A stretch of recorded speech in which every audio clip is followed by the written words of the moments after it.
What if I told you that almost everything you think you know about the American Revolution is a bedtime story someone told a very long time ago, and everyone simply forgot to check that the most famous riot in American history didn't happen the way you picture it? That the mad king you were taught to hiss at wasn't quite as mad or as much of a king as the school books needed him to be? That the taxes people supposedly rose up against were, by the standards of the day, almost embarrassingly light? And that the humble seamstress who stitched the first flag by candlelight may never have stitched anything of the sort? You probably picture a tidy little story, noble farmers with muskets and clean consciences, a tyrant across the sea, twirling his mustache and inventing new ways to ruin breakfast. A lone rider galloping through the dark, shouting a warning that woke a nation. A brave few, hopelessly outnumbered, who wanted nothing but liberty and asked for nothing in return. It's a lovely picture. It hangs in a lot of imaginations. And it is, for the most part, a painting, not a photograph. Here's the uncomfortable truth. Most of what you know about the revolution was never really history at all. It was stitched together, decades and even a century after the fact, by 19th century storytellers who wanted a stirring national myth, by patriotic painters who cheerfully rearranged reality for a better composition, and by school books that quietly decided a good tale was worth more than a true one. The real people were messier. The real events were slower, stranger, and far less flattering. And the real motives were the usual human tangle of money, pride, fear, land, and score settling, dressed up afterward in the language of destiny. None of this makes the revolution smaller. If anything, the true version is more interesting than the fairy tale. It's just that the true version doesn't fit on a poster. It doesn't rhyme. It doesn't end every chapter with a triumphant chord. It's the kind of story you have to sit with in the dark, slowly, one careful correction at a time, which, as luck would have it, is exactly what we're here to do. Before we begin, though, do me a small favor. If you enjoy history with the flattering paint scraped off, the version with the awkward pauses and the inconvenient footnotes left in, take a moment to subscribe and give this video a like. I'll keep my voice low, I promise. It's just that the algorithm doesn't reward quiet, honest history the way it rewards the loud and confident kind. So a like from you is a small vote for the boring, true story over the exciting, fake one. That's the whole pitch. No fireworks. Back to the fireplace. Now, settle in. This is not a video you're meant to finish wide awake. Get comfortable. Find the good pillow, the one you pretend you don't have a favorite of. Dim the lights until the room goes soft and amber. Pull the blanket up to that exact spot that means the day is over and nothing more is required of you. If your eyes drift shut somewhere around lie number 30, that's not a failure. That's the point. The history will keep unfolding gently in the background, whether you're following closely or halfway to a dream, and it will still be here in the morning just as wrong as it ever was. Because that's what we're doing tonight, not a rant. Not a lecture with a wagging finger. Just a long, calm, patient walk through 100 things you were told about the American Revolution. 100 comfortable lies you may still, quietly believe, taken apart one at a time. Some are small, the kind of harmless little errors that got copied from book to book until they hardened into fact. Some are enormous, load-bearing myths that entire national holidays are built on top of. We'll handle them all the same way, softly, without drama, stating the version you were given, and then, ever so gently, telling you what actually happened. We'll start where the legend itself likes to start. In the dark, on a road outside Boston, with a silversmith on a borrowed horse, and a warning that never quite sounded the way you were taught it did. Let's start with the ride everyone thinks they know. Paul Revere, thundering through the dark, shouting, "The British are coming," to wake the sleeping villages of Massachusetts. It's a lovely image. It's also nonsense. Revere would never have yelled, "The British are coming," because in the spring of 1775 the colonists were British. They were subjects of the same king, arguing about the terms of their own empire. What Revere actually warned was that the regulars are coming out, the regulars being the army units marching from Boston toward Concord to seize the colonists' weapons. And he didn't bellow it into the night either. He whispered it, house to house, tapping on doors and moving on, because the entire point of the mission was secrecy. He was threading his way past British soldiers on the road, not announcing himself to them. If he'd galloped through the dark screaming, he'd have been arrested in about 10 minutes. The most famous shout in American history was, in fact, a man trying very hard not to be heard. And speaking of that ride, here's the next thing you were told wrong. Paul Revere galloped all the way to Concord and warned the militia in time. He did not. Revere never reached Concord. Somewhere between Lexington and Concord, a British patrol stopped him on the road, questioned him, and confiscated his horse. His night ended not in triumph, but in the custody of the very army he was riding to warn against.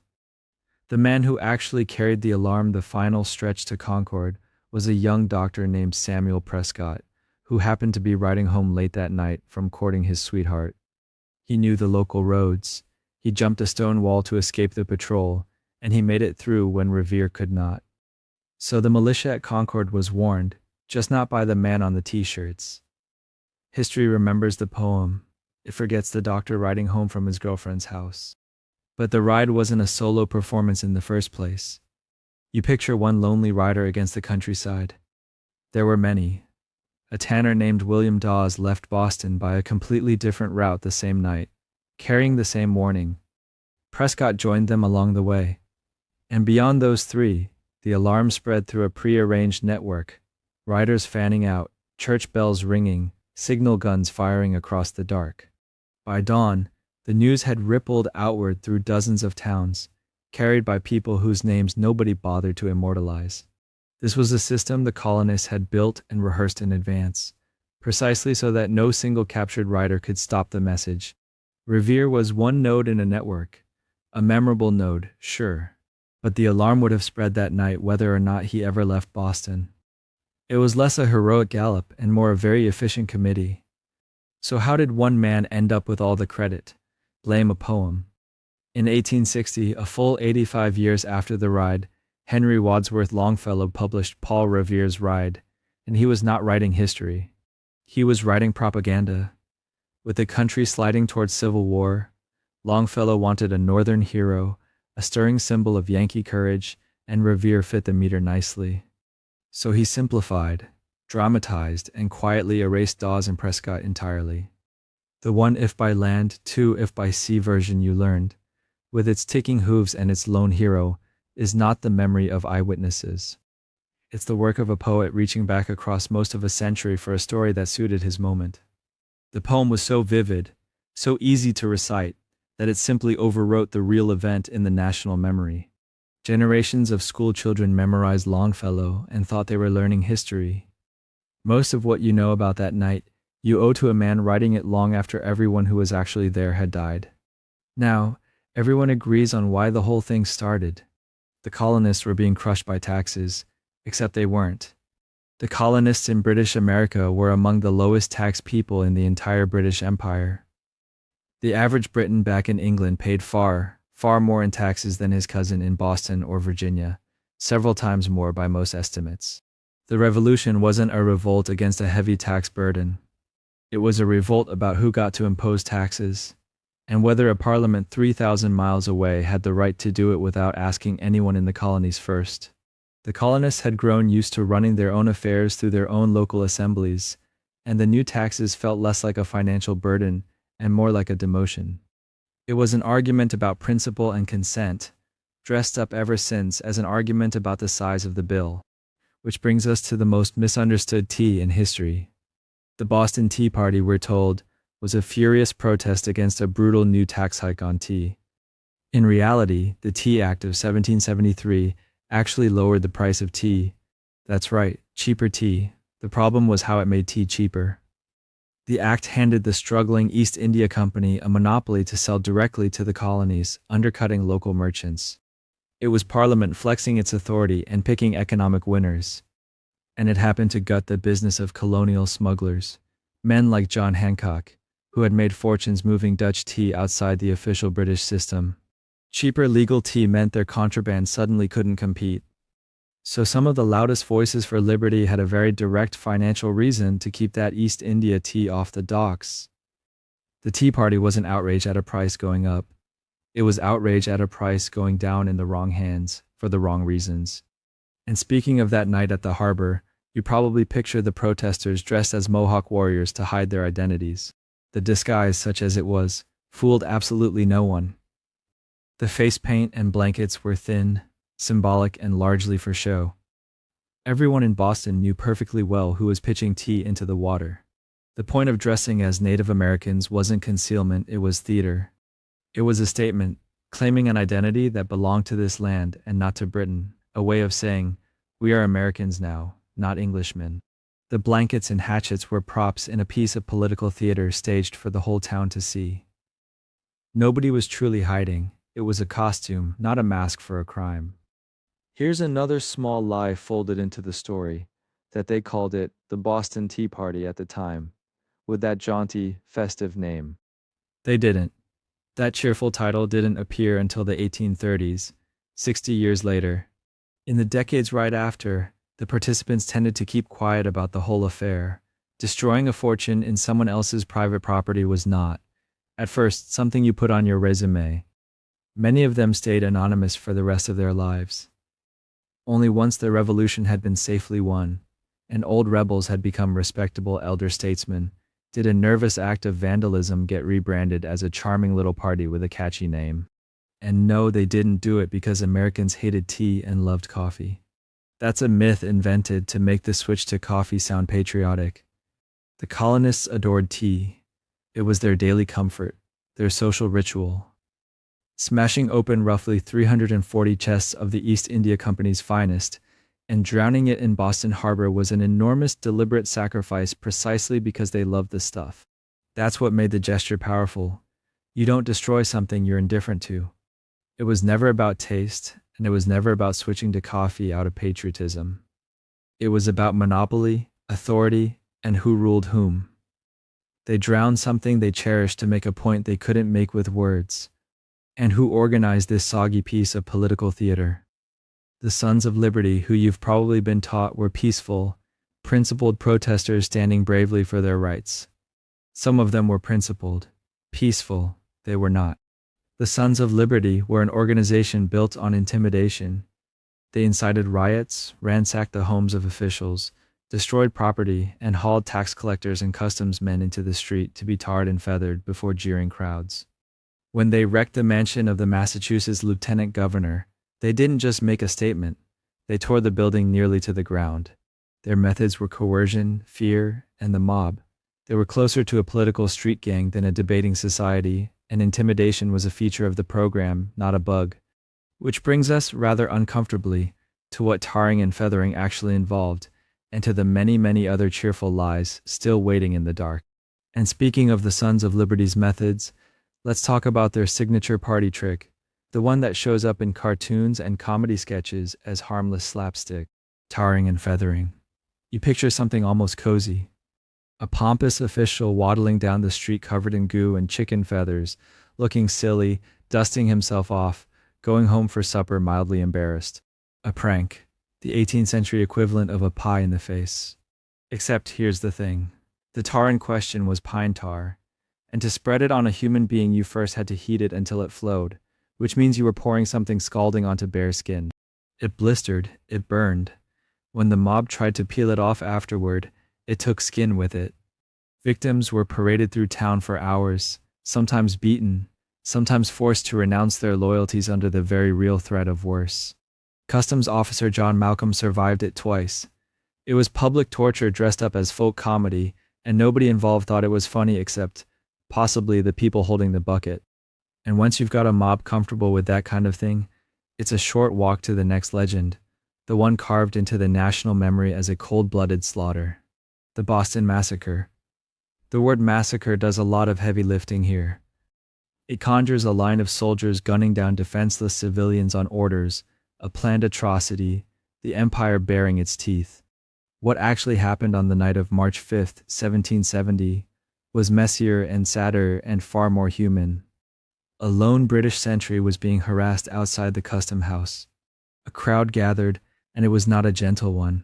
They threw snowballs, then ice, then chunks of wood and oyster shells, and they dared the soldiers to fire. In the chaos, shots went off. 5 colonists died. It was a street brawl that spiraled out of control on a freezing night, not a scheme. The name massacre came courtesy of Samuel Adams, who understood that a good, dramatic word is worth 1,000 soldiers. And speaking of what happened to those soldiers afterward, you probably assume justice was swift and one-sided. They killed 5 colonists, so surely they were convicted, hanged, martyred to British cruelty. Here's the plot twist your schoolbook skipped. The man who defended those British soldiers in court and got most of them off was John Adams. Yes, that John Adams, future President, Revolutionary Firebrand, the man who signed the Declaration. He took the case because he believed even redcoats deserved a fair trial, and he was very good at his job. 6 of the 8 soldiers were acquitted outright. The other 2 were convicted only of manslaughter, and their punishment was to be branded on the thumb with a hot iron and released. Not hanged, branded, and sent on their way. Adams later called it one of the most gallant and disinterested acts of his life. The Revolution's most patriotic lawyer spent that night working for the other team. And if the trial complicates the story, the most famous image of it demolishes what's left. Paul Revere's engraving of the massacre. You've seen it. Neat rows of British soldiers, muskets level, firing in disciplined unison at a cluster of helpless, unarmed colonists. It looks like courtroom evidence, like a photograph of a crime. It is nothing of the kind. Revere's print was propaganda, and rather good propaganda at that. He turned a chaotic, dark, snowbound scuffle into an orderly firing squad executing innocents on command. There's no mob, no snowballs, no shouting, no confusion. He even added a sign reading Butcher's Hall over the custom house, just in case anyone missed the point. And Revere didn't even design the thing from scratch. He copied it from another artist named Henry Pelham and rushed his version to print first. The most influential image of the massacre was plagiarized, staged, and editorialized. Journalism it was not. And speaking of things that didn't happen when you think they did, let's fix the calendar. Plenty of people believe the American Revolution began in 1776, with the Declaration of Independence. The date is right there on the fireworks, except the Declaration didn't start the war. It explained a war already well underway. The shooting had begun more than a year earlier, on April 19, 1775, at Lexington and Concord. By the time Jefferson sat down to write about self-evident truths, men had already been dying in the fields of Massachusetts for over 12 months. The colonists had fought the redcoats up and down the Boston countryside, laid siege to the city, and endured Bunker Hill. Independence in 1776 wasn't the opening act. It was the moment the rebels finally admitted out loud what they'd been shooting about the whole time. And that first day of shooting gave us a phrase you've definitely heard, even if you can't place it. The shot heard round the world. It sounds like a fact, like someone stood there and recorded the exact moment history turned. In reality, nobody knows who fired first at Lexington. Not then, not now. The British insisted the militia fired at them. The militia insisted the British fired first. In the smoke and panic of a tense dawn standoff, the truth vanished before the gunpowder cleared, and both sides spent years blaming the other. As for that poetic phrase, it didn't come from any soldier who was there. It came from Ralph Waldo Emerson, who wrote it into a poem in 1837, 62 years after the fact, for the dedication of a monument. The most quoted line about the war's first shot was composed by a man who was born decades too late to hear it. And speaking of Lexington, the place where that mysterious shot rang out, we tend to imagine a glorious opening battle. Brave minutemen standing their ground, trading volleys with the Empire, the heroic first stand of a new nation. The reality was over in minutes and went entirely the wrong way. At Lexington, a few dozen outnumbered militiamen faced a column of hundreds of British regulars. When the shooting started, it was brief, lopsided, and disastrous for the Americans. 8 militiamen were killed, several more wounded, and the survivors scattered as the British marched on. It wasn't a battle so much as an ambush that landed on the wrong people. The real fighting came later that day at Concord's North Bridge, where the militia finally pushed back, and then during the long, bloody British retreat to Boston, when farmers fired from behind every wall and tree. Lexington was the prologue, and the prologue got its clock cleaned. And speaking of villains, let's rescue a king from a reputation he mostly didn't earn. King George III, the mad tyrant, personally grinding the colonies under his boot. It's a satisfying picture. One wicked man, one oppressed people. But George III was a constitutional monarch, which meant colonial policy, the taxes, the acts, the troops, was set by Parliament, not by the king scheming alone in his palace. He signed off on his government's decisions, as monarchs did, but the machinery of oppression was legislative, not personal. And the famous madness, the raving, the confinement, the talking to trees, came years later, well after the war was over, most likely from a genuine illness his doctors couldn't name. During the revolution itself, George was stubborn, yes, and no friend to the rebels, but he was a fairly conventional king, doing fairly conventional king things. The cartoon lunatic tyrant makes for a better story than a middle-aged monarch signing paperwork. And that brings us neatly to the document that pinned the whole thing on him anyway. The Declaration of Independence reads like a personal indictment of one man. He has done this, he has done that, a long furious list of the king's crimes. So naturally people assume every grievance was George's own doing. But blaming the king was a deliberate rhetorical strategy, not an accurate org chart. Legally and emotionally, it was cleaner to indict a single tyrant than to write an angry essay about parliamentary procedure. The actual laws, the taxes and the acts the colonists hated came from Parliament, that body of lawmakers across the ocean. And yet, the Declaration barely mentions Parliament at all, referring to it vaguely and refusing to grant it authority. Jefferson and company put the whole empire on trial and then convicted one man for the crimes of the entire government. It was excellent theater and questionable accounting. And speaking of slogans that got tidied up by history, we arrive at the greatest hits single of the entire revolution. No taxation without representation. You've heard it your whole life as the beating heart of the rebellion, the thing everyone shouted in the streets. The trouble is, that neat little phrase is largely a later compression, a bumper sticker stitched together by memory. The colonists at the time argued something subtler and messier, about consent, about their colonial charters, about the ancient rights of Englishmen they believed they were being denied. They wrote long, dense pamphlets on constitutional principle, not catchy chants. The slogan we remember is a 19th and 20th century simplification of a genuinely complicated legal argument, boiled down until it fit on a poster. Which is a fitting place to pause, because if you thought that was the most misquoted line of the era, you clearly haven't met a certain gentleman from Virginia and his thoughts on liberty and death. Speaking of words that never quite came out of the mouths they're credited to, let's talk about the most quoted speech in revolutionary history, Patrick Henry and "Give me liberty or give me death." Here's what you were taught. Henry rose before the Virginia Convention in 1775, worked himself into a righteous fury, and thundered that immortal line while the room gasped. Stirring, also unverifiable. No transcript of this speech exists. Nobody in that room wrote it down at the time. What we have is a version reconstructed more than 40 years later, in 1817, by a biographer named William Wirt, who was piecing together secondhand memories from elderly men trying to recall what a dead legend had supposedly said decades earlier. Wirt wasn't a court stenographer. He was writing a flattering biography, and flattering biographies have a way of finding exactly the right words for their subject. Henry may well have said something fierce that day. We simply don't have his actual sentence.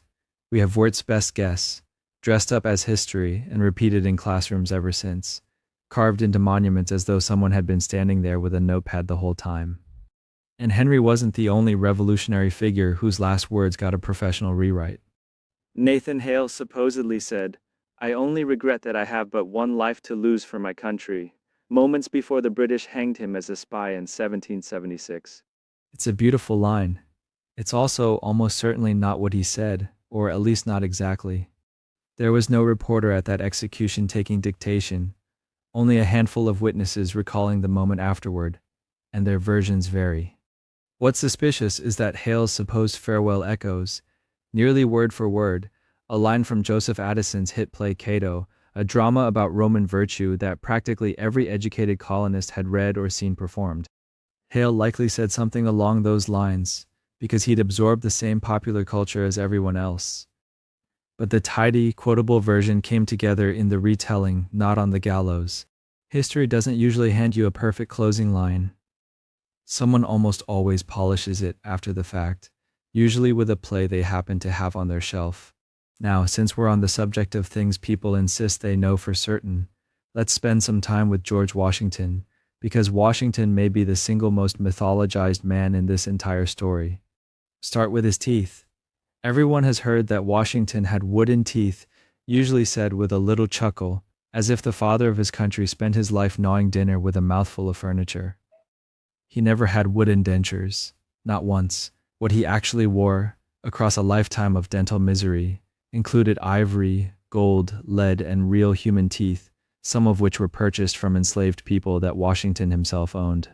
That's a considerably darker fact than a folksy story about a log in his jaw, and it tells you something the wooden teeth myth conveniently doesn't, which is that Washington's comfort was, in small and large ways, built on the bodies of people who had no say in the matter. The wood is a fairy tale, a comforting little woodworking anecdote passed down for generations. The rest of it, the ivory and the gold and the teeth pulled from people with no power to refuse, isn't a fairy tale at all. And while we're clearing out the Washington nursery, let's deal with the cherry tree. You know the story.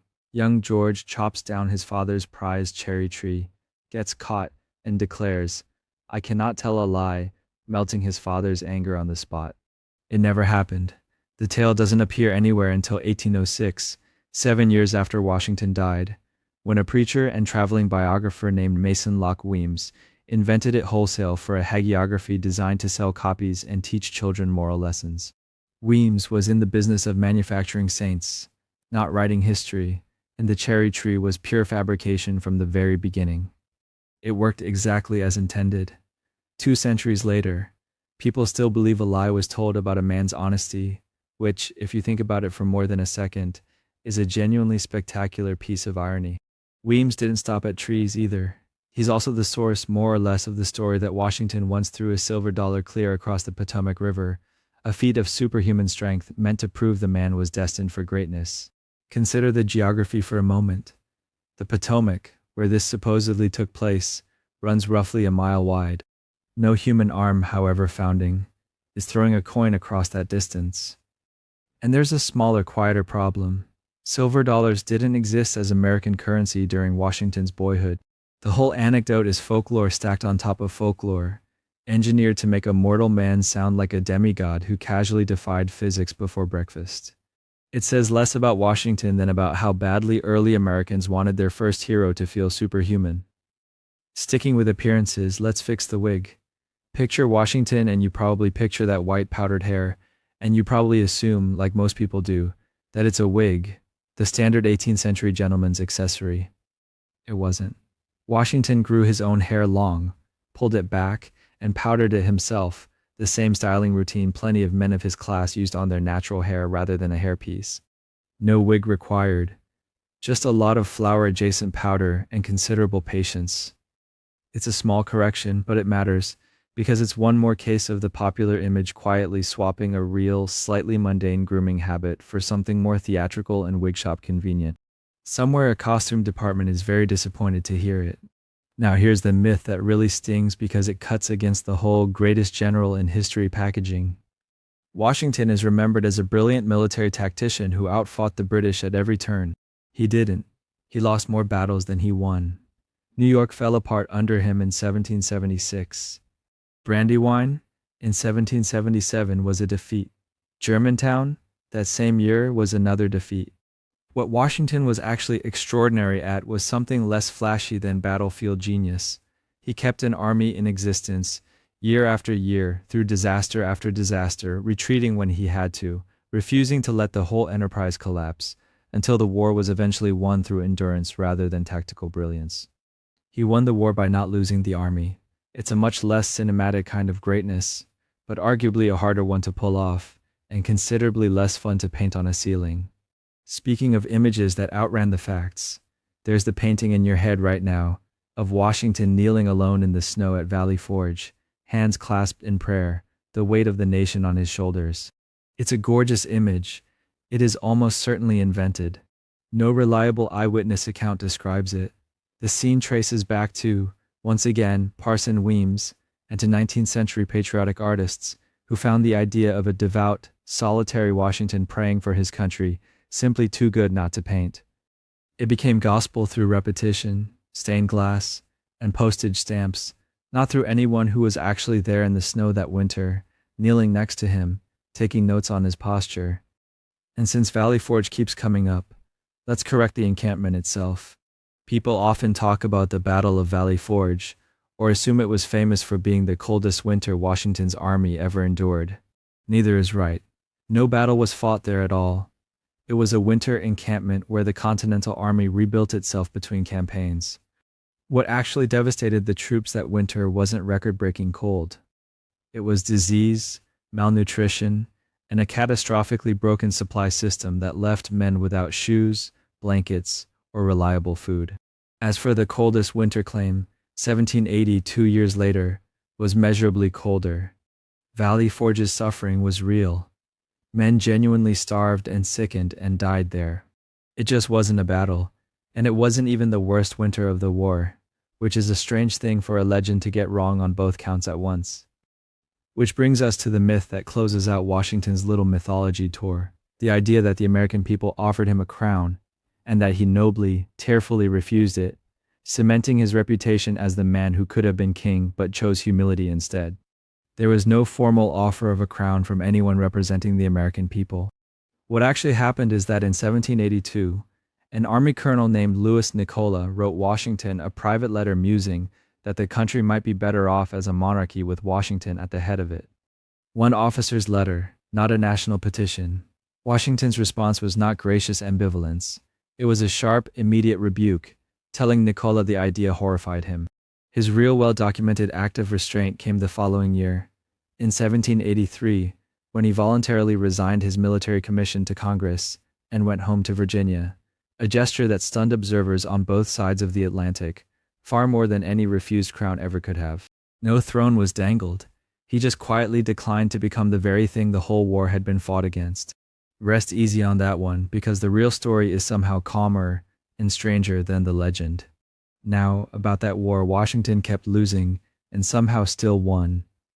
Let's talk about who actually paid for the winning. America won the revolution essentially alone. Plucky farmers against the world's greatest empire, one scrappy underdog nation standing up to the largest military machine on earth, is one of the most flattering lies this country tells about itself. It's also almost fiction. France poured money, muskets, gunpowder, and uniforms into the American cause for years before it ever sent a single soldier, quietly bankrolling a rebellion it hoped would humiliate its old rival across the English Channel. And by the war's final act, French warships and French soldiers weren't a footnote, they were the deciding factor. Spain and the Dutch Republic were fighting Britain too, on other fronts, for their own reasons, which had far more to do with old grudges and colonial ambitions than any love of American liberty, but which stretched British resources thin across the globe all the same. The United States didn't win a one-on-one fight, it won a group project, and like most group projects, one member did most of the work while getting a fraction of the credit centuries later. Just don't say that at a 4th of July barbecue. And speaking of that group project, here's a companion myth that Americans have been nursing for 200 years. The French only sent token help, some ships, some polite encouragement, a sympathetic shrug from Versailles, while the real fighting stayed red, white, and blue. Look at Yorktown in 1781, and the math falls apart immediately. French troops on the ground there were nearly equal in number to the American troops standing beside them. And it wasn't the soldiers who sealed Cornwallis's fate, satisfying as that version feels. It was the French Navy, which arrived off the Chesapeake, fought the British fleet to a standstill in a battle most Americans have never heard of, and cut off any hope of evacuation or resupply by sea. Washington's army held the trap shut on land. The French Navy built the trap in the first place. Cornwallis was cornered, ultimately, by a nation most Americans now remember mainly for cheese, wine, and mild diplomatic disdain. Which brings us to the soldiers who were supposedly winning all this through pure heart and homegrown grit. The colonial militia beat professional redcoats through raw grit and homegrown fighting spirit is a lovely image, all backwoods farmers outsmarting stiff European soldiers, and it describes roughly the first 3 years of the war, which the Continental Army mostly survived rather than won outright. The real transformation came at Valley Forge, That miserable winter encampment where men froze and starved and deserted in droves, where a Prussian-trained officer named Baron von Steuben, who barely spoke English, took a starving, ragged, undertrained force and drilled it, over and over, day after day, into something resembling a professional European army. Marching in formation, loading muskets faster and more reliably, moving as coordinated units instead of a scattered mob with muskets. Grit didn't beat the redcoats, discipline did. Grit just kept everyone alive long enough to learn the discipline part. While we're undoing that image, let's take apart the sharpshooter myth too, the one where every colonist was secretly a crack shot. Colonial marksmen picked off redcoats one by one with deadly long rifles, coolly aiming from behind trees while the British marched blindly into death like fools. Most continental soldiers, like most British soldiers, carried smoothbore muskets, which were fast to load and reasonably fine for firing in a volley, but genuinely inaccurate at any real distance, closer to a shotgun's spray than a sniper's precision.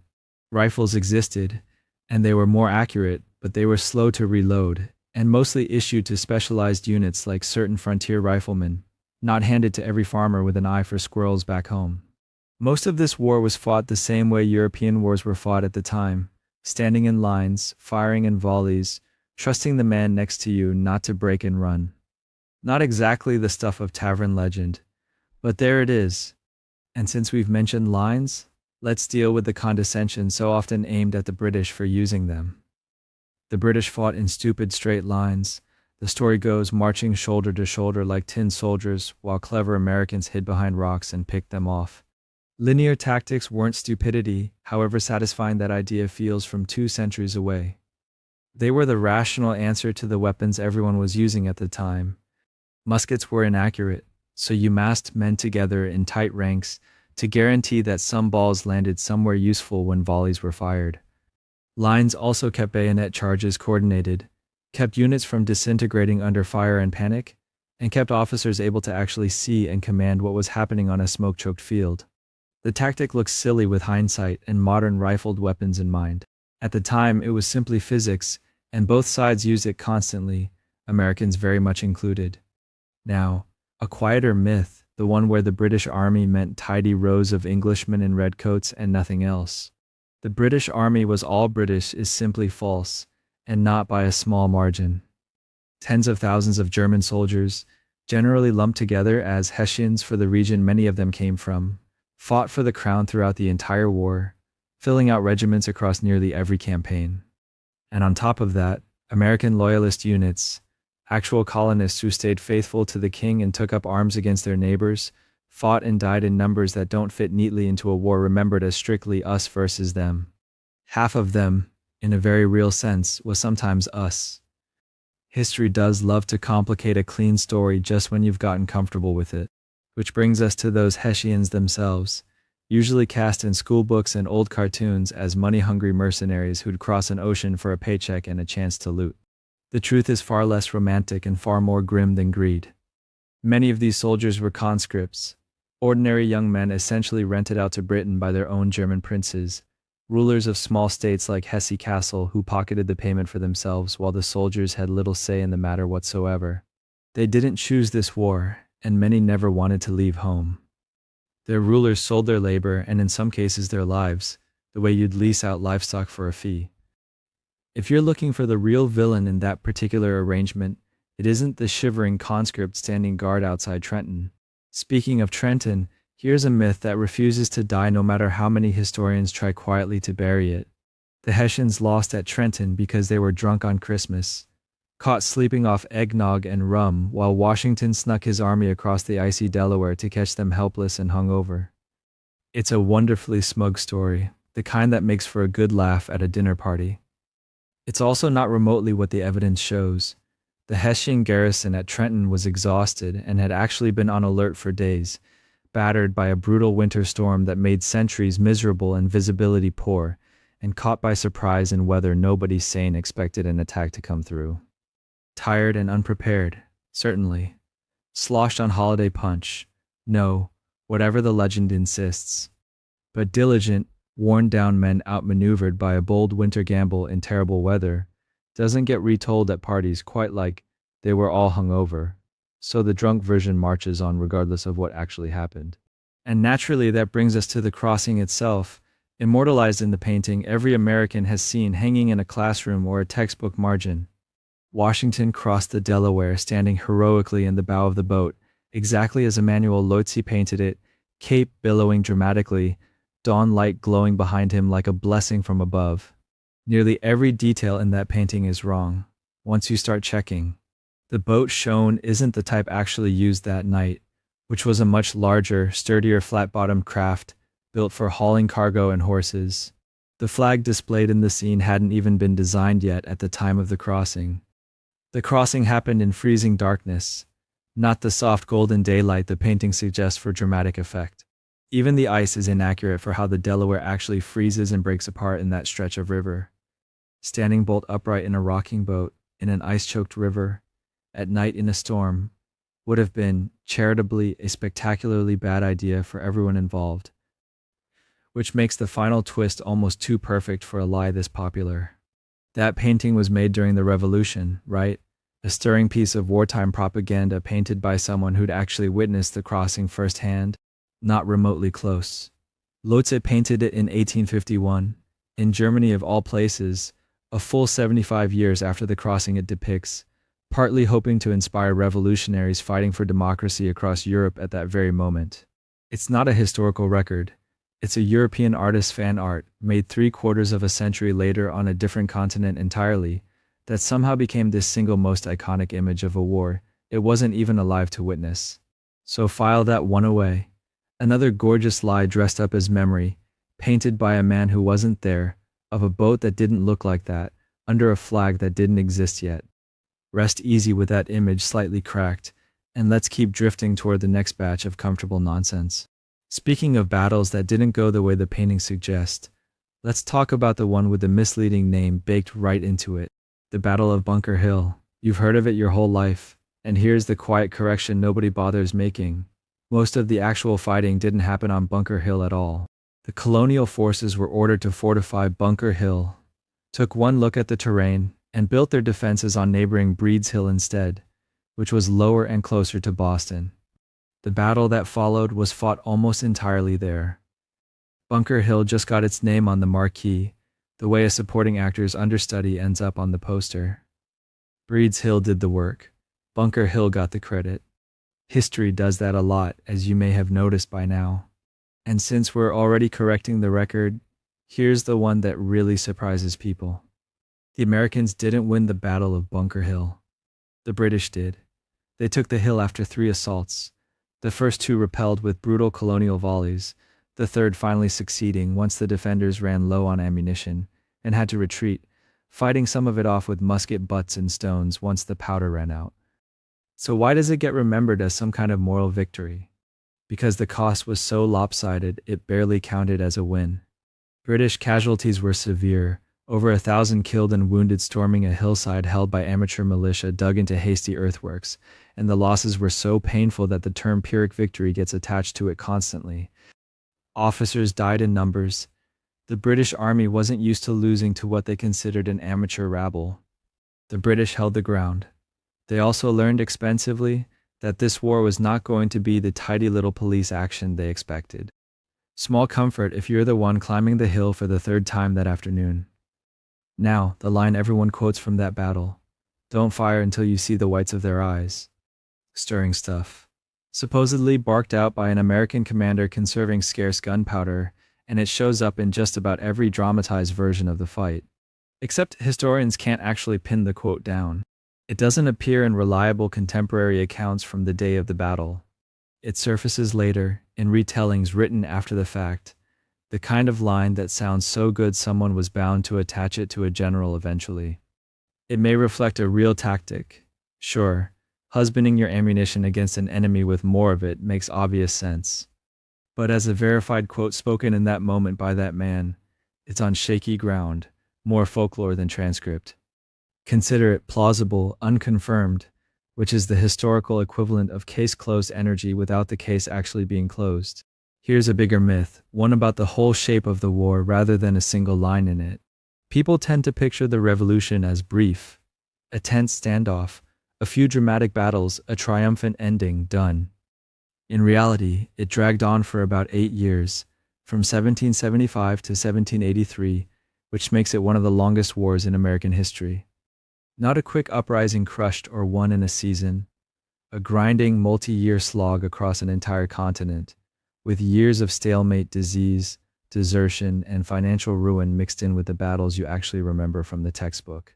Whole years passed with no decisive movement at all, just armies watching each other, starving in camps, waiting for someone else's mistake.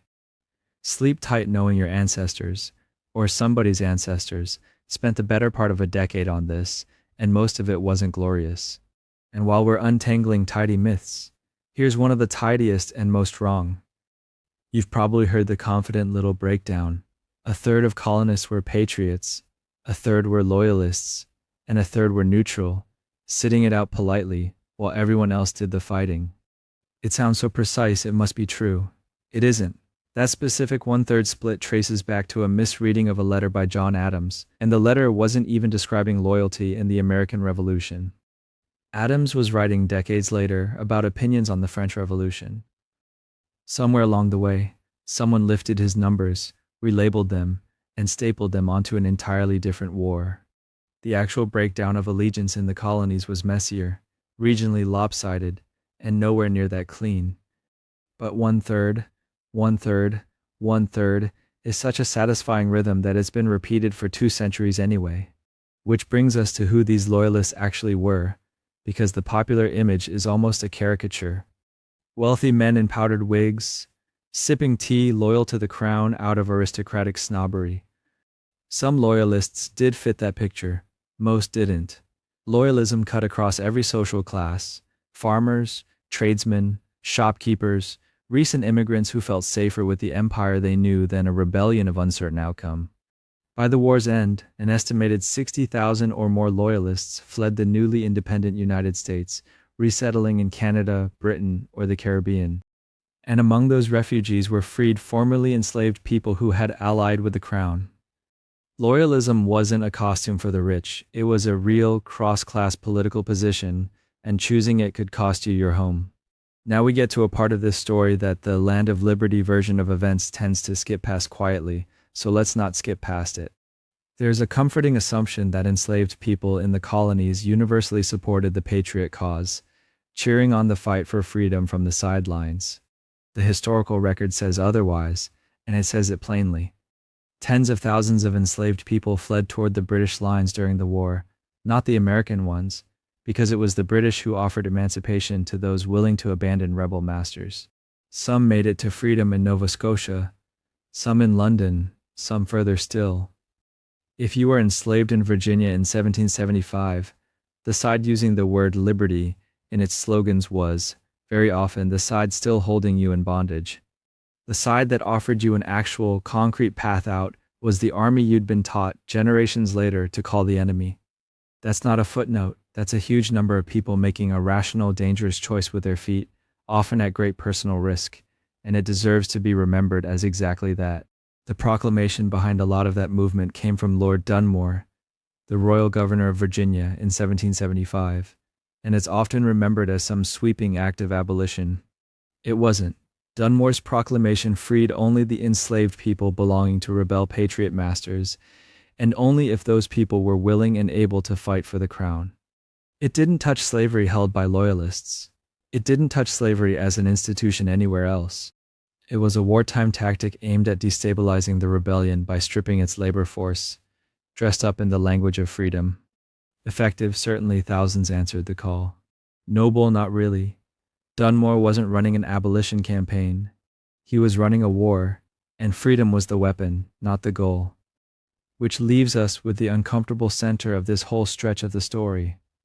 The Patriots like to frame their cause as a fight for everyone's liberty, a rising tide that would lift every soul in the 13 colonies. For the enslaved population, that framing was, to put it gently, not reflected in practice.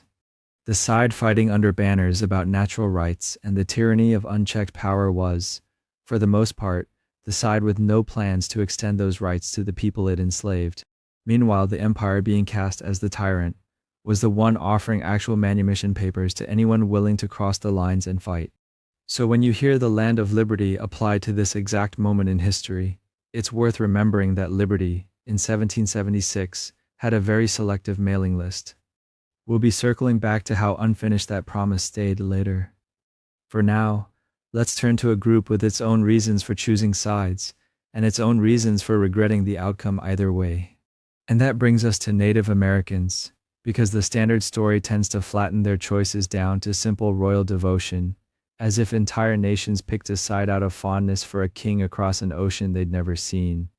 That's not what was happening. Many native nations allied with the British specifically because the Crown, through measures like the Proclamation Line, had tried to slow or block colonial expansion onto native land, while the colonists pushing for independence were often the very settlers hungry to keep expanding westward. Siding with Britain wasn't sentimental. It was strategic self-preservation, a bet that the empire trying to hold a boundary was a better ally than the colonists trying to erase it. And it wasn't universal either. Some nations allied with the British, some sided with the rebels, and some tried to stay out of a war that, as we'll see, was about to go badly for them regardless of which side they'd backed. Before we move on, let's sit for a moment with something less funny than the flags and the folklore, because not every lie about this war is a harmless bit of theater. Some of them cover up real damage. The revolution was good, or at least neutral, for Native Americans. You'd like to believe that once the British were gone, things simply carried on as before for the nations who'd lived on this continent for thousands of years. They didn't. American victory removed the last real check on colonial expansion westward. The Crown, whatever its motives, had at least tried to slow settlers from pouring over the Appalachians, because London didn't want another expensive frontier war on its hands. Independence tore that restraint away completely. There was no king across an ocean left to even pretend to hold the line, and no royal proclamation left to cite when settlers pushed further than they were supposed to. What followed wasn't a pause or a stalemate. It was decades of treaties signed and broken almost as soon as the ink dried, land taken by force, by fraud, or by simply waiting until nobody was watching. Nations that had allied with the British during the war, and some that had allied with the rebels, found the outcome made little difference to what came next. Whatever else the founders built with their new republic, they built it on ground that stopped being anyone else's the moment nobody powerful enough was left standing to say no. It's not a punchline, and we won't treat it like one. It's simply the truth the fireworks tend to skip over every summer. So let's move gently from there into the lighter myths, the ones about flags and bells and signatures, because there are plenty, and you've been believing most of them since grade school. Betsy Ross designed and sewed the first American flag. You know the image. A modest Philadelphia seamstress, a visit from General Washington himself, a needle and thread producing the stars and stripes in her parlor, while history quietly holds its breath. It's a wonderful scene. There's just no contemporary evidence any of it happened. No letters, no diaries, no newspaper mentions from the 1770s, nothing written down anywhere near the time it supposedly took place. The entire story surfaces in 1870, nearly 100 years later, when Betsy Ross's grandson told it to a Philadelphia historical society based entirely on family recollection passed down through the generations. Real seamstress, certainly. Real flags being made around Philadelphia at the time, absolutely, she was one of many. But the tidy origin story with Washington personally dropping by for a design consultation appears to be a family legend that hardened into national fact simply by being repeated confidently enough, in enough textbooks, for long enough. Convenient, tidy, patriotic, and almost certainly invented well after the fact.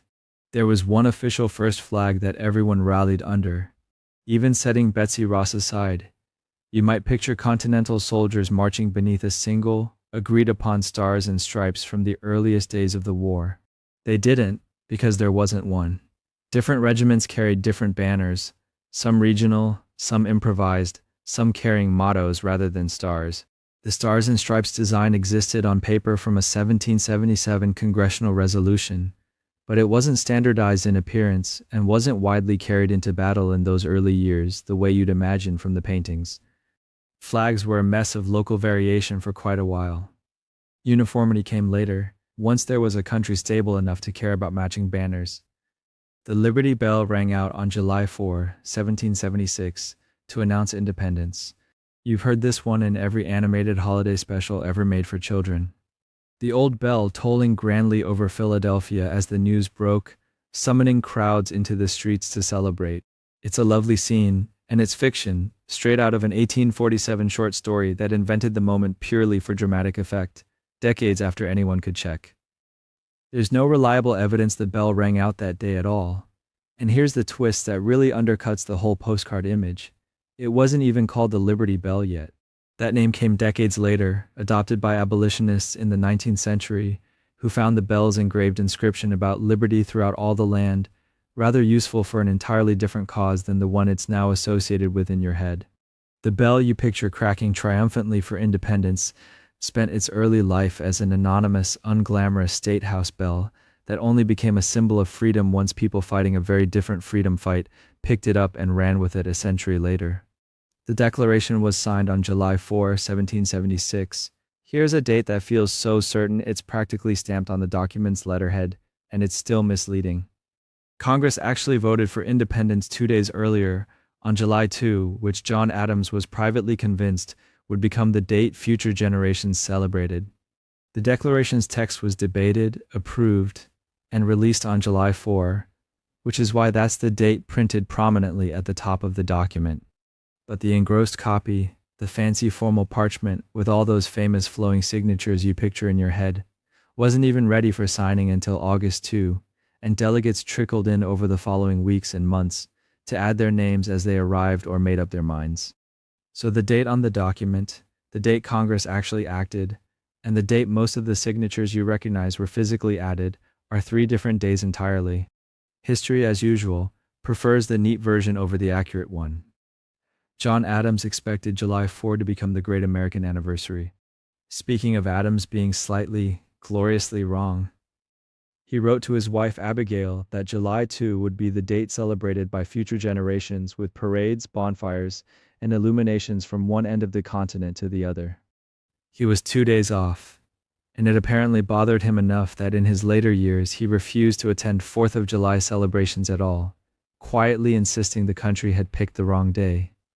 There's something almost comforting about one of the men who helped found the nation spending his final years mildly sulking about a calendar mix-up.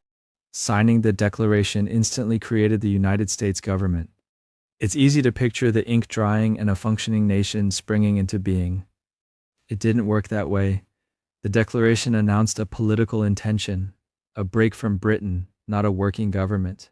Actual governance limped along under the Articles of Confederation for years afterward, a loose and famously weak arrangement among the states, before the Constitution replaced it in 1787. Declaring you're independent and actually running a country turned out to be 2 very different projects, and the second one took over a decade to get right. The Declaration ended the war and freed the colonies immediately. If only. Independence was declared in 1776, but nobody handed it over. Years of brutal fighting followed, stretching on with no guaranteed outcome, and actual, internationally recognized independence wasn't secured until the Treaty of Paris in 1783. That's 7 more years of war after the famous document, which is a detail the fireworks and parade version of this story tends to gloss over entirely. All the signers signed the Declaration together in one grand, unified ceremony. You picture 50-some men in a row, quills scratching in unison, a single historic afternoon. In reality, they signed over a period of weeks and months, not all at once, and some delegates added their names considerably later than others. A few men who are counted among the signers weren't even in Congress on the day the document was adopted. The single dramatic ceremony you're imagining is a compression of a much messier, much slower process which frankly sounds like most committee work. Thomas Jefferson wrote the Declaration alone, in a single burst of pure inspiration. Jefferson gets the individual credit forever, and he did write the initial draft alone over a matter of days. But a small committee that included Benjamin Franklin and John Adams reviewed and edited that draft before it ever reached the full Congress, and Congress itself then cut roughly a quarter of his original text before releasing the final version everyone celebrates. Among the passages removed was a section where Jefferson attacked the slave trade in surprisingly forceful language, which is more than a little ironic given that Jefferson enslaved people himself for his entire adult life without ever freeing most of them. So the soaring document you know by heart is a heavily negotiated, thoroughly congressionally trimmed version of what one man wrote alone in a rented room, not a solo masterpiece delivered to the world untouched. Even revolutions, it turns out, go through committee edits. That's 10 more lies gently retired, and the flags are still wrong. The bell never rang the way you pictured, and poor John Adams is still fuming about the wrong anniversary somewhere. Get comfortable, because the paperwork only gets messier from here. And speaking of things Congress quietly trimmed to keep everyone comfortable, let's talk about the man who arguably talked more colonists into revolution than anyone else, and got almost nothing for it. Thomas Paine got rich and celebrated for writing Common Sense. Here's the picture you probably have. A brilliant pamphleteer, showered with gratitude for the little book that convinced ordinary colonists that independence wasn't just possible but obvious. And Common Sense really did sell an extraordinary number of copies in 1776, more per capita than almost anything published in America before or since. Except Paine took no royalties. He deliberately gave up the profits so the pamphlet could be reprinted cheaply and spread as widely as possible, which is a genuinely selfless move that then cost him for the rest of his life. He kept writing, kept agitating, and eventually produced The Age of Reason, a blistering attack on organized religion and the Bible itself, which, if you're keeping score, is not the move of a man interested in comfortable retirement. America turned on him. He was branded a drunk and an atheist. His old friends distanced themselves, and he died in New York in 1809 poor, largely friendless, and shunned by the country he'd helped talk into existing. Reportedly 6 people came to his funeral. 6. The man who wrote the words that convinced an army to keep fighting through a brutal winter got a smaller send-off than most of your neighbors will. Ideas are not the same as gratitude, but at least Paine had allies once, briefly. And that's more than you can say for the founders as a group, who you probably imagine as one united brotherhood of powdered wig statesmen. The founders were a tight-knit band of brothers. Nice image. Doesn't survive contact with the actual 1790s, which watched the founding generation tear itself apart almost the second the shooting stopped. Thomas Jefferson and Alexander Hamilton despised each other with a passion that would embarrass a modern cable news panel, disagreeing on banks, on France, on the size and soul of government itself. Out of that came the Federalists, who wanted a strong central government, and the Anti-Federalists and later Jeffersonian Republicans, who saw that same government as a threat dressed up in nice clothes. Newspapers of the era called each other liars, tyrants, and worse, often signed with pseudonyms, so the men doing the insulting could deny it later. Washington himself, watching his own cabinet claw at each other, worried openly about factions tearing the young country apart. These were not brothers. They were rivals who happened to be arguing about the same country, and that argument never really stopped. And if you think that argument was at least between men from similar backgrounds, think again, because the founders were all wealthy aristocrats, or so the story goes, powdered wigs, plantations, old money as far as the eye can see. Some certainly were, but Alexander Hamilton was born out of wedlock in the Caribbean, orphaned young and clawed his way up through sheer intellect and ambition before he ever set foot on the mainland. Benjamin Franklin started as a runaway apprentice printer, with no formal schooling past age 10, and built himself into one of the most respected men in the world through his own labor and wit.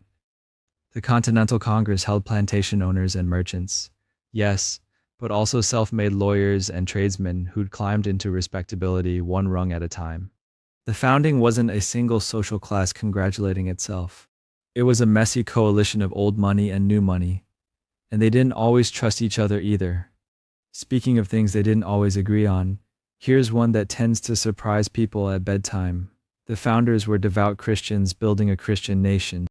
Many Americans assumed the country was founded as an explicitly religious project, full stop. The reality is stranger and more interesting. A significant number of the leading founders were deists or open religious skeptics, people who believed in some distant creator but were deeply suspicious of organized churches, miracles, and clergy meddling in politics. Thomas Jefferson took this to a memorable extreme. He physically took a razor to a Bible, cutting out every passage describing miracles, and pasted together his own version containing only Jesus' moral teachings, a document historians now call the Jefferson Bible. That is not the hobby of a man building a strict Christian theocracy. Add in Franklin's famously loose relationship with organized religion, and you get a founding generation with genuinely varied and often skeptical beliefs, not a unified congregation. And since we're airing the founders' contradictions, here's an ugly one that people either flatten in one direction or the other. All the founders owned slaves. Many did, and that fact should sit heavily with you rather than slide past. Washington and Jefferson both enslaved hundreds of people across their lifetimes. But all is doing too much work in that sentence. John Adams never enslaved anyone, and was on record opposing the institution throughout his life. Alexander Hamilton, despite marrying into a slaveholding family, was involved with New York's early abolitionist movement. Some Northern founders freed enslaved people during or after the war, and a genuine, if painfully slow, abolitionist strand existed among the founding generation, even as the loudest voices for liberty kept human beings in bondage a few hundred feet from where they wrote about freedom. Neither the myth of universal guilt nor the myth of universal virtue survives close reading. The truth is messier, and history at bedtime rarely offers you a clean villain or a clean hero.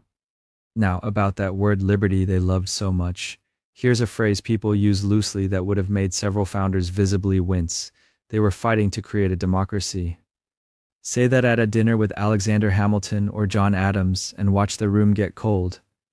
Many of the founders were openly hostile to the word democracy, associating it with mob rule, chaos, and the kind of unchecked popular passion that had, in their reading of history, destroyed ancient Athens. What they built instead deliberately was a republic, a system of elected representatives, checks, balances, and layers of filtration specifically designed to slow down and cool off the raw will of the people. The Electoral College, the Senate as originally structured, the whole architecture of the Constitution reflects a founding generation that trusted the public in theory and feared it in practice. They wanted a nation governed by law and by chosen representatives, not one governed directly by whoever showed up loudest at the town square. Democracy, to many of them, was a warning label, not a goal. Which brings us neatly to the people supposedly represented by all those elected officials, because ordinary men could vote in the new nation is another one of those comfortable half-truths. In practice, voting rights in the early United States were tightly restricted, typically to white men who owned a certain amount of property or paid a certain level of taxes. That excluded most working men, most poor men, and effectively everyone else besides. Each state set its own rules, so the exact bar varied from place to place, but the underlying pattern held everywhere. This new experiment in self-government began with a relatively narrow slice of the population actually allowed to cast a ballot. The revolution's soaring language about the rights of man rested, at the actual ballot box, on a much smaller and more exclusive foundation. And if you assumed voting was strictly a men-only affair from the very start, here's a genuine oddity worth staying awake for. Only men ever voted in the early republic is not quite right either. New Jersey's state constitution, written in 1776, was worded broadly enough that it allowed some property-owning, unmarried women to vote, alongside free black residents who met the property requirement. For roughly 3 decades, a small number of New Jersey women actually cast ballots in elections, a genuine anomaly in the young country. It didn't last. In 1807, state lawmakers rewrote the law to explicitly restrict voting to white men only, closing the loophole for good. So for about 30 strange years, one state quietly allowed something the rest of the country wouldn't formally revisit for well over a century afterward, and then it slammed the door shut again. Even the states doing the voting weren't exactly marching in lockstep, which undercuts another comforting image. The 13 colonies were eager and united. In truth, the colonies bickered, dragged their feet, and eyed each other with the mutual suspicion of neighbors who'd never much cared for one another before a common enemy showed up. When the vote for independence came before the Continental Congress in July of 1776, New York's delegation didn't even vote yes. They abstained, lacking updated instructions from home, and only formally came around afterward. Other colonies had spent months negotiating, stalling, and hedging their bets before committing fully to the cause.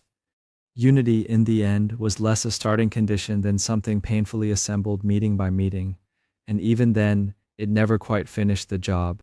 And that brings us to the body doing all that assembling, which people tend to picture as a powerful, functioning government running the war effort with quiet competence. The Continental Congress was a powerful government. It was, in practice, closer to a committee with excellent penmanship and almost no actual authority. It could not levy taxes. It could not compel any state to send troops or money, and mostly had to write increasingly desperate letters asking nicely. Washington spent years begging Congress for basic supplies for an army that was, at various points, starving, unpaid, and barefoot in the snow, while Congress could do little more than forward the request to states that often ignored it. This wasn't a hidden flaw in an otherwise strong system. It was the central design problem of the entire war, one so severe it would eventually force the country to scrap the whole arrangement and try again. But that particular headache, dear listener, is a story for a little further down the list. Now, about that Congress that couldn't feed anyone. You'd think the army it was supposedly running would at least be fed, clothed, and paid. It wasn't. You picture the Continental Army as a lean, patriotic machine. Hardship endured cheerfully for the cause, everyone singing the same tune about liberty while marching in step. Except the truth is closer to a slow-motion disaster that the men somehow survived anyway. Soldiers went months, sometimes well over a year, without pay. Congress had no power to tax, so it printed paper money that collapsed in value practically by the week, and begged the individual states for supplies that often never showed up at all. Men froze without shoes in winter camps, rationed rotten meat and moldy flour, and watched certain officers and suppliers profiteer while they starved a few tents away. Eventually, they'd had enough. In January of 1780 and again in January of 1781, the Pennsylvania line, well over 1,000 furious, unpaid soldiers mutinied, armed themselves, and marched off toward Congress itself, forcing actual negotiations with the very army meant to be fighting for them. New Jersey troops mutinied too that same winter, and that time Washington took no chances, ordering ringleaders executed on the spot to keep the contagion from spreading further. This wasn't a footnote tucked into a textbook margin. It was the war almost falling apart from the inside, out of neglect rather than enemy action. Keep that in mind next time someone tells you the revolution ran on pure patriotic fuel and nothing else.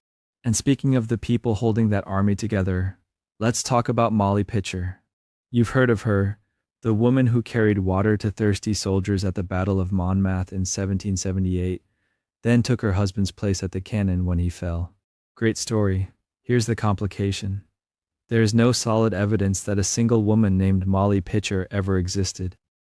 The name shows up decades after the war, and historians now believe she's a composite, a legend built from the very real women, known as camp followers, who traveled with the army doing exactly that kind of work, hauling water, cooking, nursing, and yes, sometimes manning guns in the heat of battle.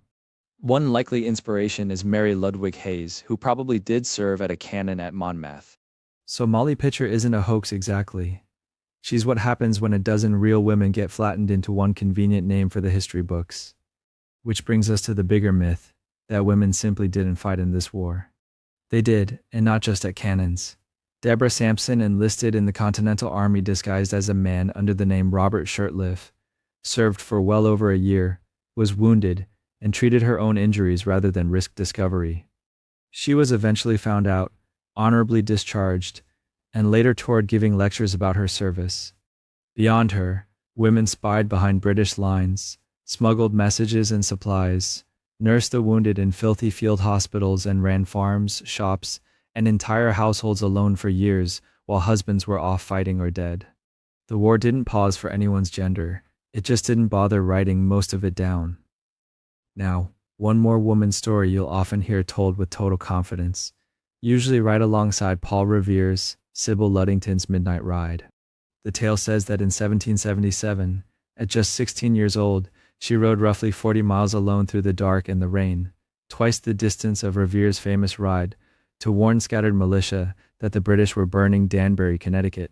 It's a genuinely wonderful image, and it's become a fixture of local pride in New York's Putnam County, complete with statues and postage stamps. It's also thinly sourced, The story mostly emerges from family accounts and local county histories that gained real traction only in the 20th century, long after the fact, with little to no contemporary documentation backing up the specific route, the distance, or even most of the details. Serious historians treat it with real skepticism these days. That doesn't necessarily mean nothing happened that night. It means we're once again watching a tidy, inspiring legend get built decades later on a scaffolding of family pride, local boosterism, and a handful of eager statue committees. Sound familiar by now? It should. Honestly, most of this war's most quotable lines have the same problem. Nathan Hale's noble last words, John Paul Jones supposedly bellowing, "I have not yet begun to fight." These show up in the record years, sometimes decades, after the moment they allegedly happened, recorded by people with every reason to polish the story. Jones's line surfaces only in a second-hand account written well after his death. It might be close to something he said.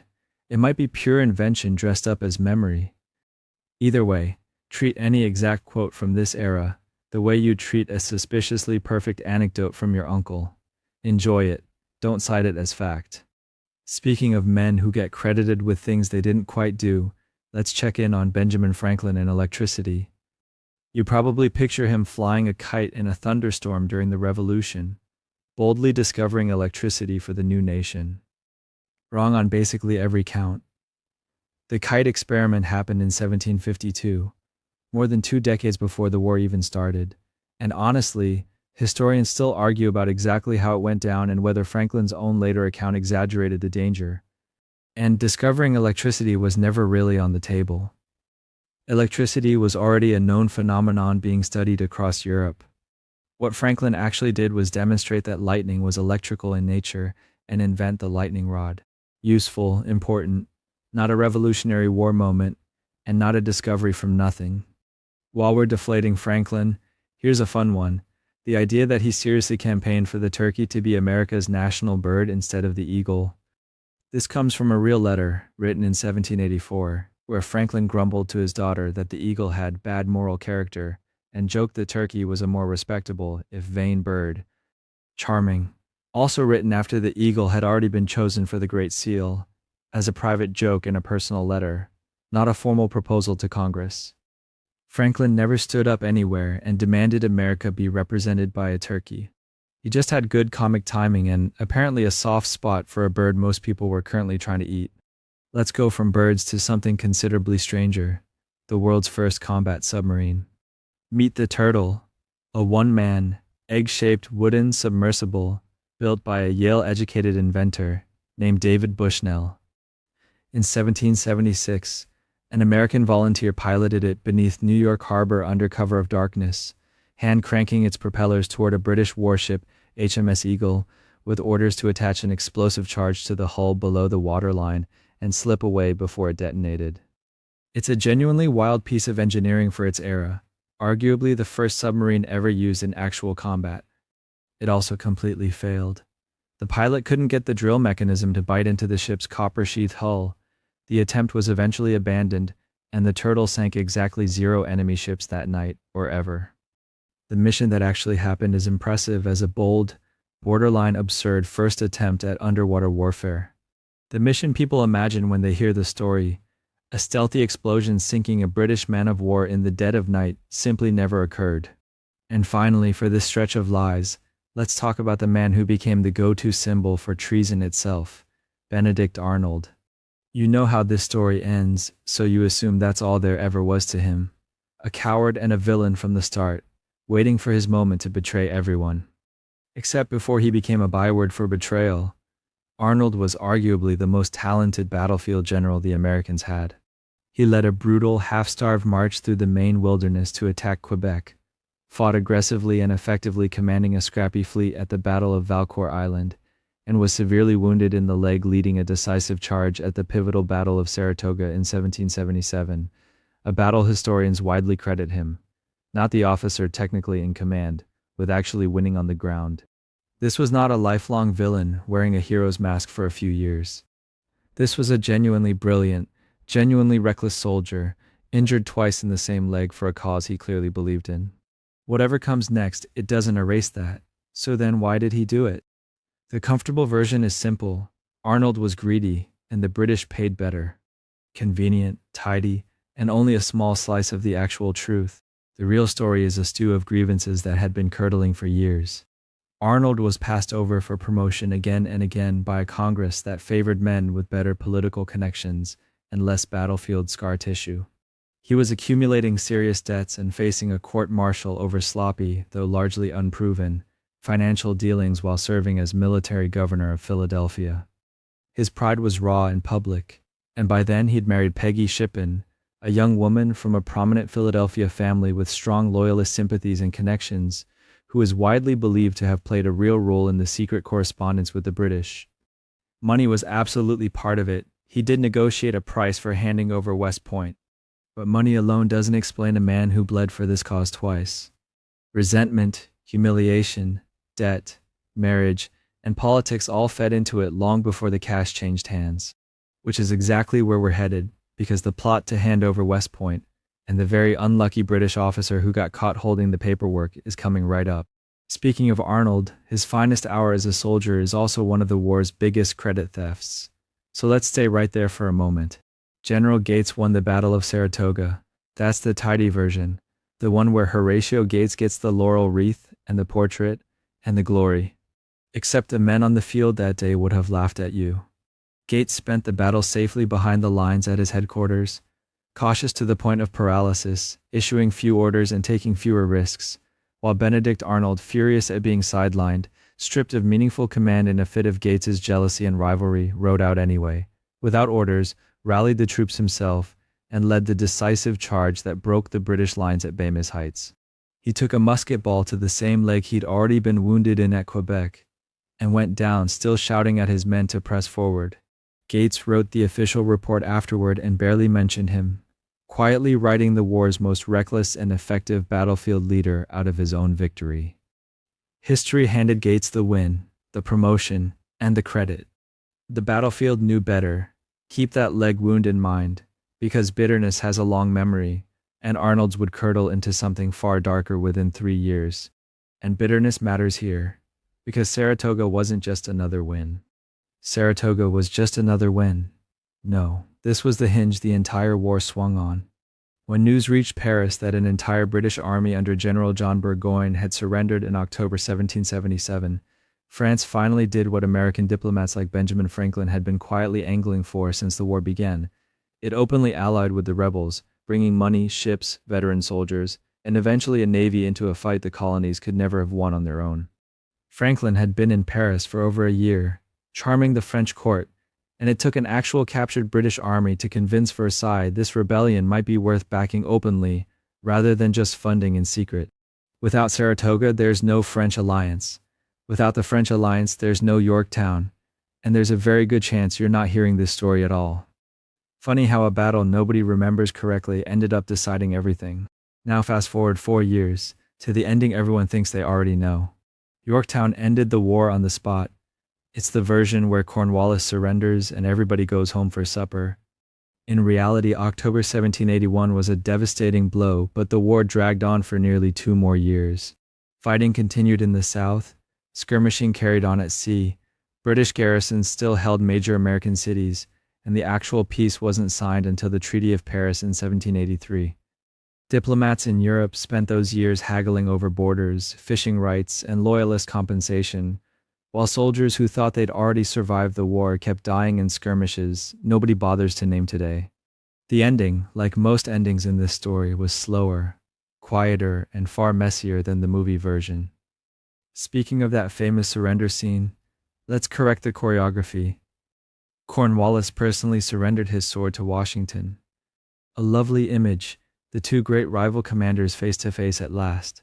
Also not what happened. Cornwallis claimed he was too ill to attend the ceremony and sent his second-in-command, General Charles O'Hara, in his place. Washington, unwilling to accept a sword from a subordinate when the opposing commander himself had ducked out, declined to receive it personally, and had his own second, General Benjamin Lincoln, accept it instead. So the grand, solemn moment of British capitulation was, essentially 2 understudies handling the paperwork while both of the actual commanders stayed conveniently out of the room. illness, or just a man who couldn't stomach handing his sword to the enemy in person. You be the judge, and while we're picking apart Yorktown's greatest hits, there's the music. The band played "The World Turned Upside Down" at the surrender. It's a beautiful detail. Defeated redcoats marching out of Yorktown to a tune whose title practically narrates their own collapse. It shows up in nearly every retelling, every documentary, every classroom film strip. There's just no solid contemporary documentation that it actually happened. No soldier's diary, no officer's letter, no newspaper account from the time confirms that song, or even its title being played that day.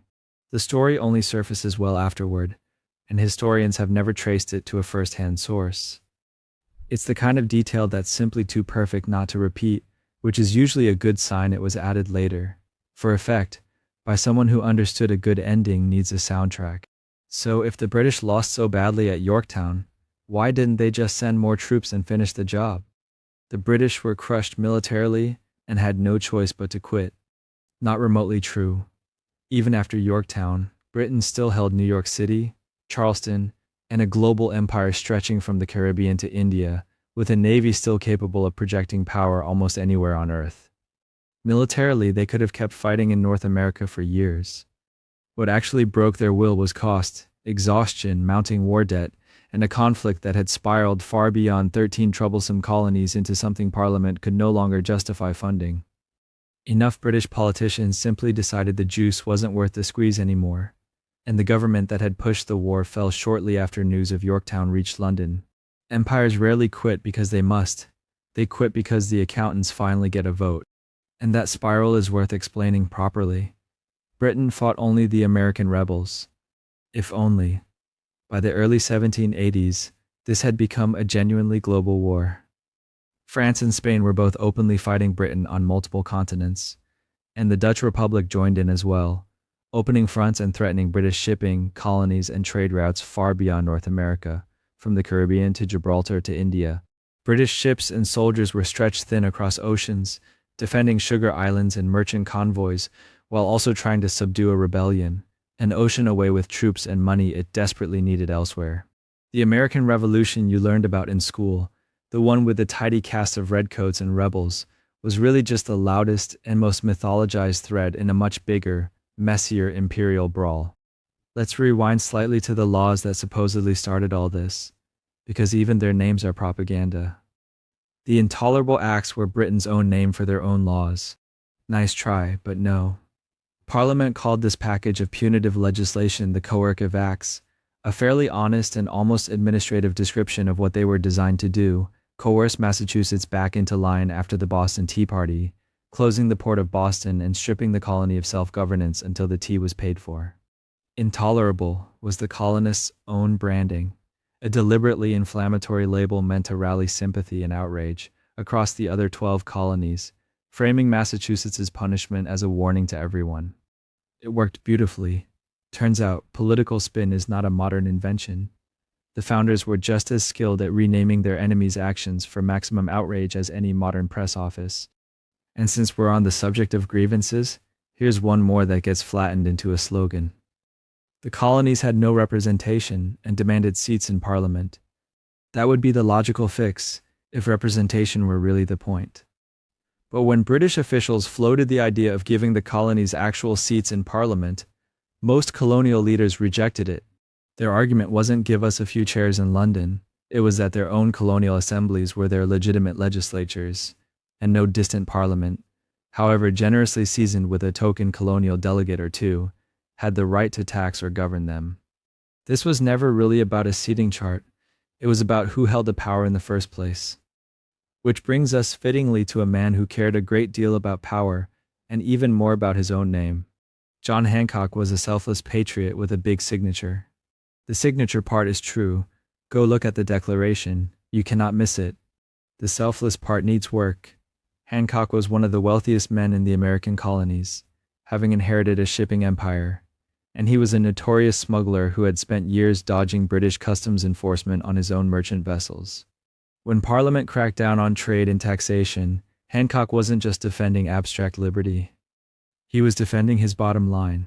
Revolutionary rhetoric and self-interest, it turns out, photographed beautifully together. So there you have it.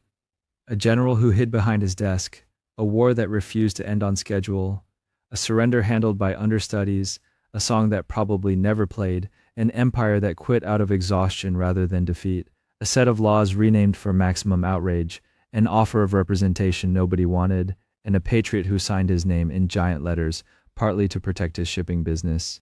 10 more lies down. Rest easy, because the next 10 are just as tangled. And after all that fighting, all that surrendering, all that turned upside down band music that probably never played, you'd think the story just ends. Independence declared, war won, roll credits. It doesn't.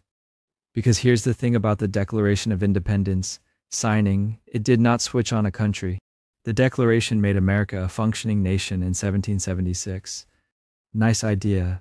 Didn't happen.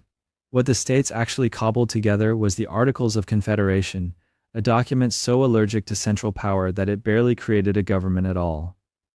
There was no president, no federal courts, and no real power to tax. Congress could ask the states for money. It could not make them pay. It could ask for soldiers. It could not make them show up. Each state kept its own currency, its own tariffs on its neighbors, its own foreign policy instincts, and its own deep suspicion that the last king it had just gotten rid of might simply be reborn in Philadelphia with a different hat. Imagine running a household where you can request rent from your roommates but have no way to collect it. And every roommate is also quietly convinced you're plotting to become their landlord. That's the United States, circa 1781, a nation held together with wishful thinking and shared trauma from the war. It worked about as well as you'd expect, which is to say barely, and only when nobody asked it to do anything difficult. And speaking of things not working, let's talk about what independence actually bought you economically, because it wasn't prosperity. Independence brought instant prosperity. Sure, if by prosperity you mean a punishing depression. The 1780s were rough. British markets that used to buy American goods slammed shut overnight, since you were foreigners now, not fellow subjects entitled to trade within the empire's protected lanes. Ships full of tobacco and fish that used to sail freely to British ports and British colonies suddenly found the door locked. States printed their own currencies, and the paper money issued during the war became so worthless that not worth a continental entered the language as a synonym for garbage, for a thing so devalued it might as well be kindling.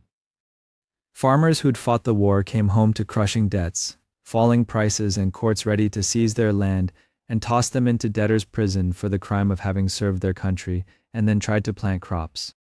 Freedom turned out to have a price tag, and a lot of ordinary veterans got handed the bill with interest. Which brings us, gently, to the part where angry farmers picked up muskets again, against their own government this time. The new nation was peaceful and united after the war. Adorable. Tell that to Massachusetts in 1786, when a former Continental Army captain named Daniel Shays led a small army of debt-ridden farmers to shut down courthouses so judges couldn't seize their farms and throw them into prison over unpaid debts and unpaid taxes. Shays' rebellion wasn't some minor scuffle. It dragged on into early 1787. It required a privately funded militia to march out and put it down since the Confederation government couldn't scrape together its own army. And it scared the daylights out of the political elite watching from Philadelphia and Mount Vernon alike. If men who'd fought for liberty at places like Saratoga and Yorktown could turn around and rise up like this over debt within a few short years, what exactly had they built? Nothing reassuring, apparently, and everyone with any power in the country suddenly agreed something had to change, fast. And that fear is precisely why a new government showed up when it did. The Constitution was written during the Revolution. It wasn't. It was drafted in Philadelphia in the summer of 1787, 4 full years after the war ended, by delegates who arrived specifically because the Articles had failed, and Shays had made the failure impossible to ignore. They were supposed to just patch up the Articles. Instead, they quietly scrapped the whole document and wrote something new behind closed doors, with the windows shut through a Philadelphia summer to keep the proceedings secret. The founders weren't building on a triumph. They were doing emergency repairs on a system that had nearly collapsed in on itself within a single decade. The Constitution, in other words, is less a monument to victory and more a patch job installed after the original plan caught fire, argued over by the very people who'd just watched it burn. While we're patching things up, let's deal with the mascots. Uncle Sam and other patriotic symbols date to the Revolution. Most don't. Uncle Sam himself doesn't show up until the War of 1812, decades later, supposedly inspired by a meat supplier named Sam Wilson stamping barrels U.S. for the Army. Plenty of the imagery you associate with plucky 1776 patriotism, the marching fifes, the tricorn-hatted crowds, the whole crisp, gleaming aesthetic, was manufactured well into the 1800s by people selling nostalgia, not people who'd actually lived through the cold and the debt and the arguing. History has a marketing department, and it started early, and business has been good ever since. Speaking of things the marketing department buried, here's one about the actual army that won the war. Everyone celebrated the winning generals forever. Some did. A lot of soldiers just wanted their back pay, which Congress conveniently couldn't produce, because Congress conveniently couldn't produce money for anything. In March of 1783, at Newburgh, New York, frustrated officers began circulating anonymous letters hinting at mutiny, maybe even a march on Congress itself to force payment at the point of a bayonet. This is the Newburgh Conspiracy, and it was closer to a military coup than most people ever learn in school. Washington personally walked into the room, unannounced, gave a speech asking his officers for patience, and in a moment of theater that actually happened, not invented later by some biographer, pulled out a pair of reading glasses most of them had never seen him wear, saying he'd gone gray and half-blind in his country's service. Grown men wept. The coup dissolved on the spot. Democracy survived that particular Tuesday because Washington had good timing and evidently decent eyesight jokes. Now, across the ocean, people were watching all this with great interest, and some got ideas. The revolution instantly inspired a friendly twin in France. Sort of, and then very much not. The French Revolution shared some rhetoric, but diverged wildly in aims and body count, and it split the American founders right down the middle. Jefferson cheered it on for years. Adams and Hamilton recoiled in horror as it turned into a guillotine-heavy bloodbath. Two men who'd once stood together for liberty ended up on opposite sides of what liberty was even supposed to look like. Family resemblance? Difficult family? Back home. Meanwhile, don't picture this whole war as a tidy New England affair. The war was fought mainly in New England. The early years, sure. But the longest, ugliest stretch was the Southern campaign. The Carolinas, Georgia, Virginia, where the fighting turned vicious and personal. And that's because it wasn't just armies clashing in open fields. It was also a savage civil war. Patriot militias and loyalist militias burned each other's homes, settled old grudges, and fought neighbor against neighbor with a bitterness that outlasted the war itself. Nobody puts that part on the commemorative plate, which leaves us, finally, at the myth this whole tour has been quietly undermining for 99 items. The revolution was a tidy, finished triumph of liberty. It wasn't tidy and it wasn't finished. Slavery remained fully intact and would tear the country apart 80 years later. Women couldn't vote. Native nations were left facing a country now unshackled to expand across their land without a distant king's restraint. The government that emerged was broke, fragile, and had already needed one emergency rewrite before it turned 10. None of that makes the story less remarkable.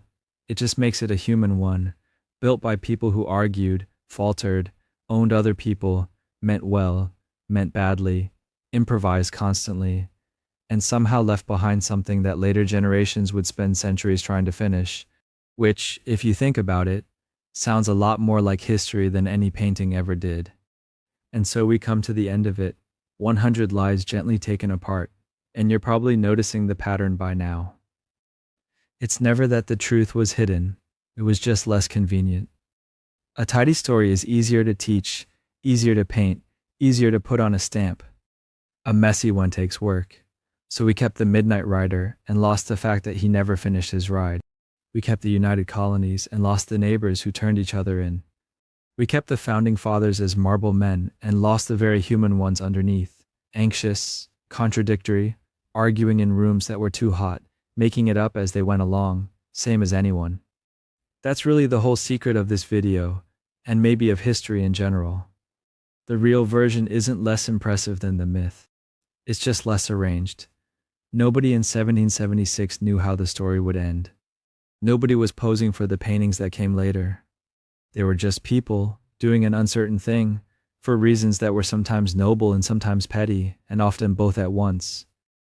And somehow that's more comforting to fall asleep to than the polished version ever was, because it means the past was as unfinished and human as tonight feels. Nothing had to happen the way it happened, it just did. So let the tidy version go. Let the marble men soften back into people. There's nothing to defend here, no myth left standing, no clean lesson at the end. Just the quiet fact that we got here through a long chain of ordinary, flawed decisions, same as we always do. If you made it this far, thank you for staying with me through all 100. That's a long night of comfortable lies to let go of. And you did it while getting appropriately drowsy, which is really all I ask. If you enjoyed having your assumptions gently dismantled for the last little while, consider leaving a like and subscribing. No rush, just whenever your hand feels like moving. There's always more of this waiting for you. More tidy stories that deserve a second look. More myths that could use a little unraveling. Always at this same slow, unbothered pace. For now though, let the room go quiet. Let the history fade out with it. You don't need to remember any of the 100 things we covered tonight. That was never really the point. Just let your eyes stay closed. Let your breathing slow. And let the past take care of itself for a while. Good night.